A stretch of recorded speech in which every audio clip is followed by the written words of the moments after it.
September 12th, 1958, 11:47 p.m. Big Sam's hand was shaking as he wrapped his fingers around the pistol grip. $50,000. That was the price the five families put on Bumpy Johnson's head. And Sam, Bumpy's bodyguard for 5 years, the man Bumpy called brother, had taken the contract. The plan was simple. Walk into Lenox Lounge, wait until Bumpy was distracted, one shot to the back of the head, disappear into the night. Sam walked in. Bumpy was at his usual table, back turned, vulnerable. Sam drew his weapon, aimed, and pulled the trigger. Click. Nothing. The room went silent. Bumpy turned around slowly, looked Sam dead in the eyes, and said 5 words that would become legend.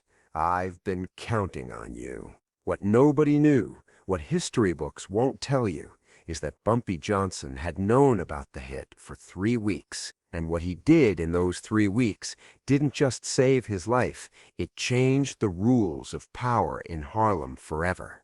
To understand what happened that night at Lenox Lounge, you need to understand who Bumpy Johnson was in 1958. He wasn't just another gangster, he was Harlem's protector, the man who stood between his community and the wolves that wanted to devour it. By the late 50s, Harlem was under siege. The Italian mob, specifically the 5 families, had been trying to take over the neighborhood's numbers racket for years. Numbers was big money. Poor folks betting nickels and dimes that added up to millions, and the Italians wanted every penny. But there was a problem. His name was Bumpy Johnson. Bumpy had built something the Italians couldn't understand. He didn't rule through fear alone. He ruled through respect. When Harlem families couldn't pay rent, Bumpy paid it. When the police harassed black businesses, Bumpy made phone calls that made the harassment stop. When Italian mobsters tried to muscle in on local operations, Bumpy pushed back, hard. The 5 families had tried everything. They'd sent enforcers. Bumpy sent them back in ambulances. They tried negotiating. Bumpy told them Harlem wasn't for sale. They tried bribing politicians. Bumpy had better connections. By 1958, the families were desperate, and desperate men make dangerous decisions. Frank Costello, the most powerful mob boss in New York, called a meeting. All 5 families sent representatives. The topic? The Bumpy Johnson problem. We've tried force, we've tried money, we've tried politics.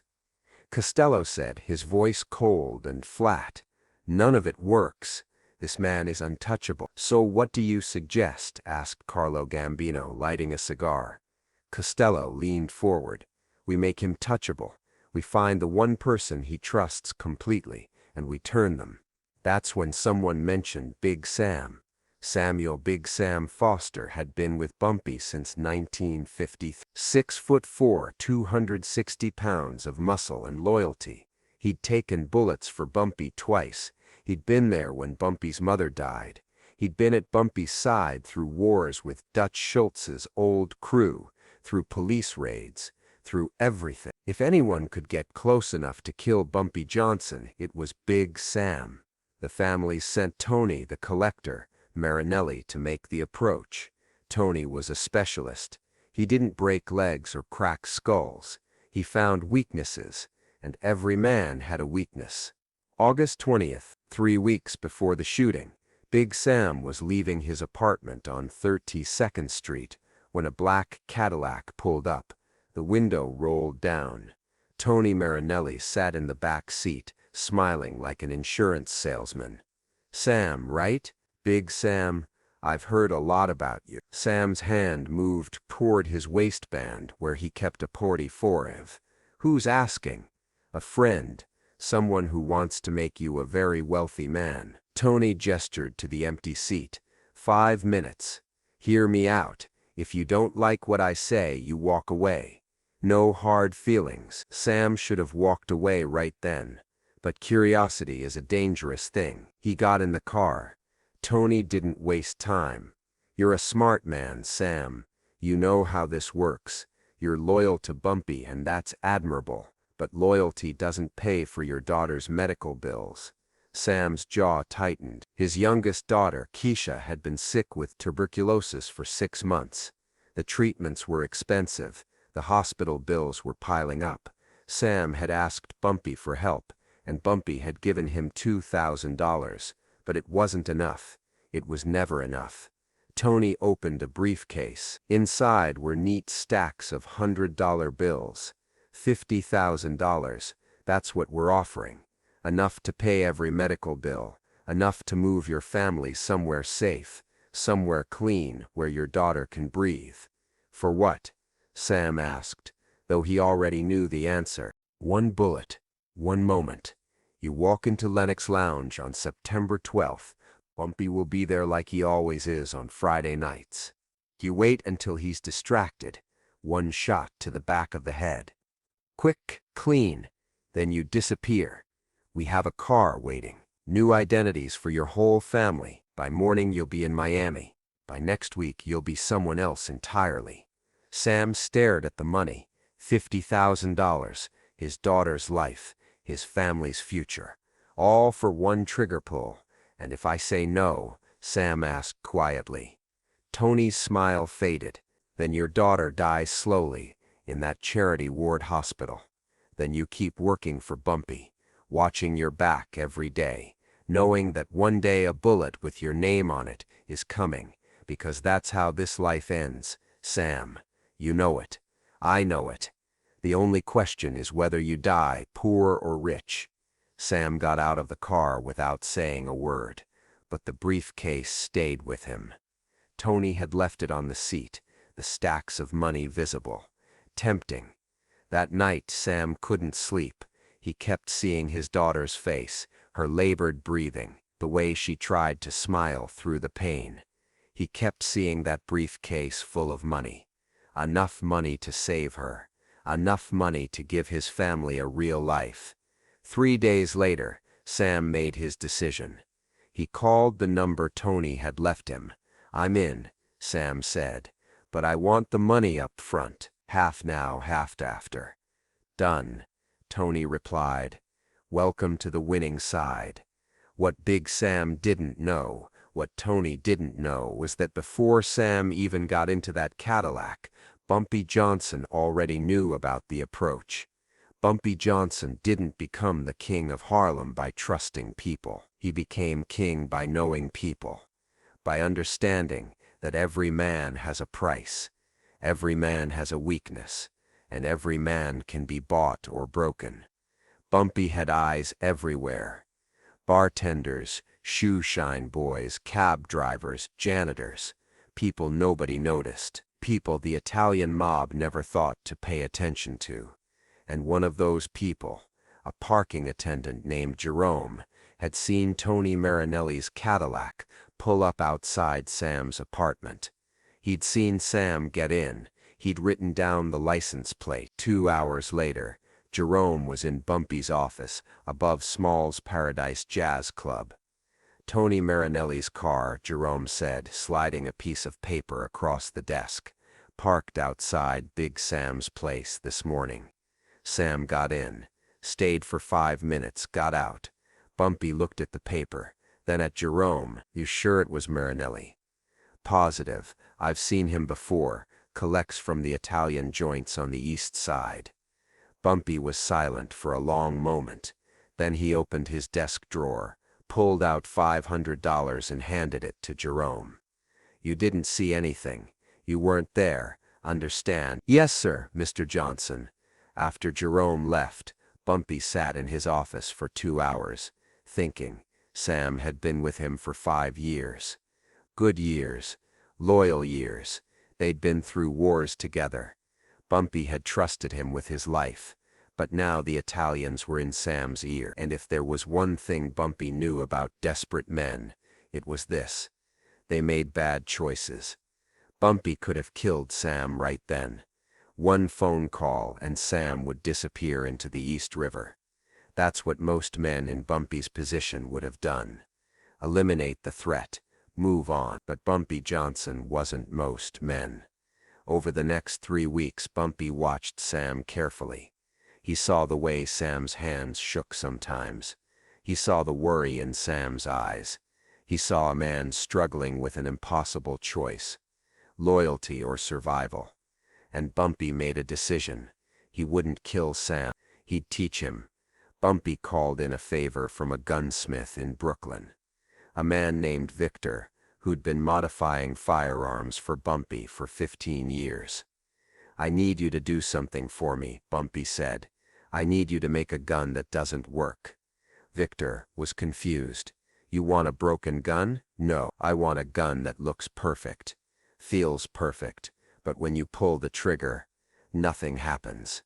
No bullet, no firing pin strike, just a click. You want a dummy gun? A very convincing dummy gun. Can you do it?" Victor could.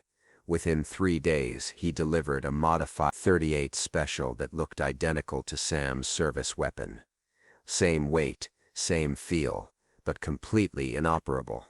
The next part required precision timing. Bumpy needed to swap Sam's real gun with the dummy without Sam noticing. That meant getting into Sam's apartment when Sam wasn't there. On September 8th, 4 days before the hit, Bumpy sent Sam on an errand across town.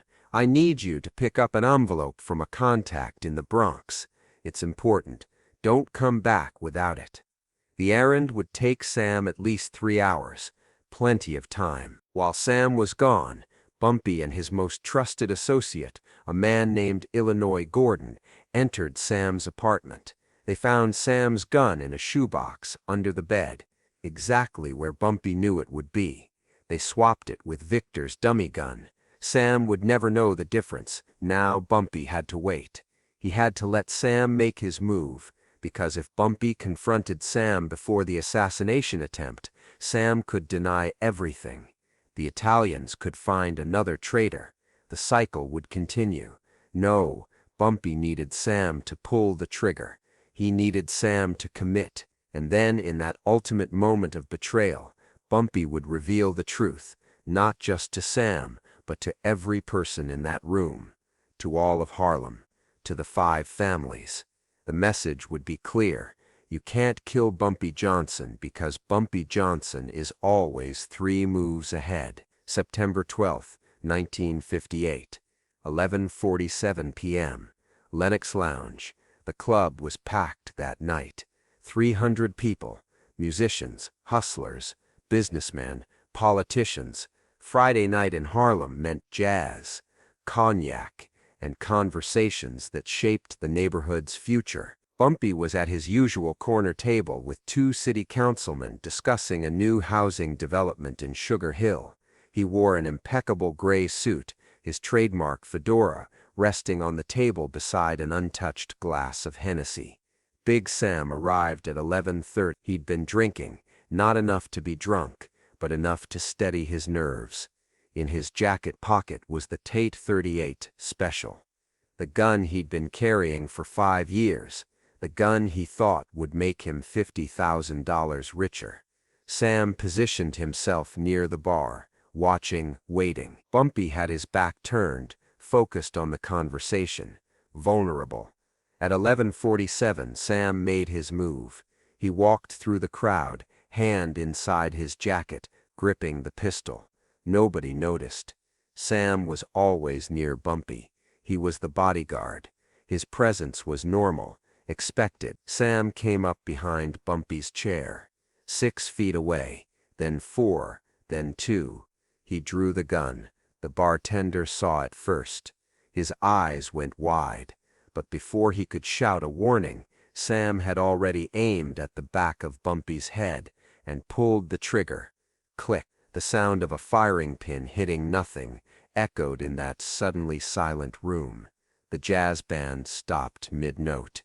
Conversations died mid-sentence. 300 people turned to look at Big Sam standing there with a useless gun in his shaking hand, and Bumpy Johnson sitting calmly, not even flinching. Bumpy took a slow sip of his cognac. Then he set the glass down gently and turned around in his chair. He looked at Sam, just looked at him, and in that look was something more terrifying than anger. It was disappointment. "I've been counting on you," Bumpy said quietly. Those 5 words hit Sam harder than any bullet, because in that moment, Sam understood. Bumpy had known. He'd known everything. The approach from Tony Marinelli, the $50,000, the plan, all of it. And instead of killing Sam, instead of disappearing him into the river, Bumpy had let him walk into this room and pull that trigger. Let him reveal himself to 300 witnesses. Let him destroy his own reputation, his own honor, in front of the entire community. Sam's gun clattered to the floor. His legs gave out. He sank to his knees. "I'm sorry. God, Bumpy, I'm sorry. My daughter. I know about your daughter," Bumpy interrupted. His voice was still quiet, but it carried through the silent room. "I've known for 6 months. You think I don't take care of my people?" Bumpy reached into his jacket and pulled out an envelope. He dropped it on the table. "Keisha's medical bills. All of them. Paid in full this morning. There's also a check in there for $5,000. For your family. For whatever you need." Sam's eyes filled with tears. But why didn't you tell me?" "Because I needed to know," Bumpy said. "I needed to know if you'd choose money over loyalty. If you'd choose their 50,000 over our brotherhood." He paused. "Now I know." Bumpy stood up. He was not a tall man, 5'9", but in that moment he seemed 10 feet tall. "You're going to leave Harlem tonight. You're going to take your family. And you're going to disappear. I don't care where. But if I ever see your face again, if I ever hear your name again, there won't be a second chance. Do you understand?" Sam nodded, tears streaming down his face. "And Sam," Bumpy's voice dropped, even lower, "when the Italians ask you what happened here tonight, you tell them exactly what you saw. You tell them Bumpy Johnson knew. You tell them he's always known. You tell them they can't buy loyalty in Harlem. And you tell them if they ever try something like this again, I won't be this merciful." Sam stood on shaking legs, picked up his useless gun, and walked out of Lenox Lounge. He would leave New York that night and never return. After Sam left, Bumpy turned to face the room. 300 people stared at him in silence. They'd just witnessed something impossible. They'd watched a man try to assassinate Bumpy Johnson, and they'd watched Bumpy turn that assassination into a lesson. "Let me make something clear," Bumpy said, his voice carrying to every corner of the room. "The Italians think they can buy us. They think they can divide us. They think they can take Harlem because we're poor, because we're black, because we don't matter." He picked up his cognac glass. "They're wrong. Harlem isn't for sale. It never was. It never will be. And anyone who thinks they can change that, anyone who thinks they can walk into my neighborhood and buy my people, they're going to learn what Big Sam just learned. We're not the ones who need protection. They are." Bumpy raised his glass, to Harlem and to loyalty that can't be bought. 300 people raised their glasses, to Harlem. Word of that night spread through New York's underworld like wildfire. By morning, every mobster from Boston to Baltimore had heard the story. Bumpy Johnson had known about the hit for 3 weeks. He'd let it play out. He'd made a traitor reveal himself in front of 300 witnesses, and he'd done it all without spilling a drop of blood. The 5 families called an emergency meeting the next day. Frank Costello was furious, not at Bumpy, at Tony Marinelli for failing, but Carlo Gambino saw something else. "We can't beat this man," Gambino said quietly. "We've tried everything. Force didn't work. Money didn't work. Turning his own people didn't work. Every time we move against him, he's already seen it coming. So what do we do?" Costello demanded. Gambino lit a cigar. "We leave Harlem alone. We focus on Brooklyn, Queens, the Bronx. but Harlem belongs to Bumpy Johnson, and trying to take it from him is just going to cost us more money and more men. It was the first time the five families had ever backed down from a territorial dispute, but they had no choice. Bumpy Johnson had proven something that night at Lenox Lounge. He wasn't just a gangster, he was a strategist, a chess player who saw 10 moves ahead, and you don't play chess with a grand master unless you're ready to lose. The story of Big Sam's betrayal became legend in Harlem.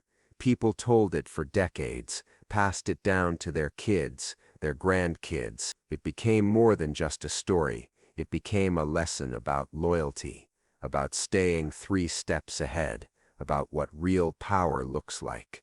Bumpy Johnson lived another 10 years after that night. He died in 1968, not from a bullet, but from a heart attack. Ironically, in the same Lenox Lounge where he'd faced down Big Sam. But here's the thing. Bumpy proved something that night that most people miss. The most dangerous weapon isn't a gun, it's knowing what's coming before your enemy does. It's turning their plan into your victory. It's playing chess while they're still learning checkers. Big Sam took $50,000 from the mob. He left New York with nothing but shame.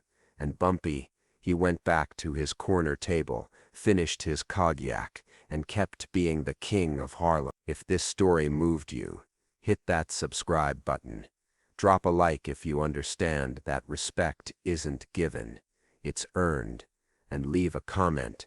Could Bumpy have handled this differently? Would you have let Sam walk out alive? Turn on notifications, because next week, we're telling the story of how Bumpy Johnson walked into Lucky Luciano's office, unarmed, and walked out with the deal of the century. Remember, in Harlem, respect wasn't given, it was earned. And Bumpy Johnson earned his every single day.